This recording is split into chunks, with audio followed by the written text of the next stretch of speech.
Մենք կառավարության ներկայացրած ընտանեկան եւ կենցաղային բռնության կանխարգելման ու ընտանեկան եւ կենցաղային բռնության ենթարկված անձանց պաշտպանության մասին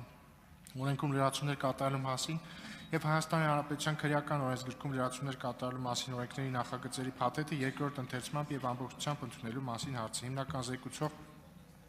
ներքին գործերի նախարարի տեղակալ Արմեն Ղազարյան, համեցեք։ Շնորհակալություն ազգային ժողովի մեծարգո փոխնախագահ, հարգելի պատգամավորներ, երկրորդ ընթերցմամբ ձեր քննարկմանն է ներկայացվում ընտանեկան եւ կենցաղային բռնության կանխարգելման ու ընտանեկան եւ կենցաղային բռնության ենթարկված անձանց պաշտպանության մասին օրենքում փոփոխություններ եւ լրացումներ կատարելու մասին փաթեթը։ Փաթեթի տրամաբանությունը հետևյալն է,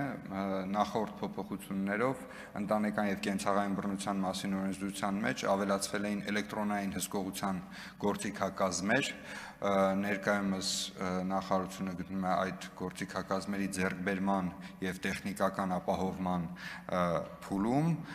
սակայն պարտավորություն չկար բռնարարի համար սահմանված, որպեսզի վերջինս պարտավոր լինի կրել էլեկտրոնային հսկողության սարքերը։ Ըստ այդմ այս փոփոխությամբ սահմանում ենք բռնարարի համար պարտավորություն կրելու էլեկտրոնային հսկողության սարքերը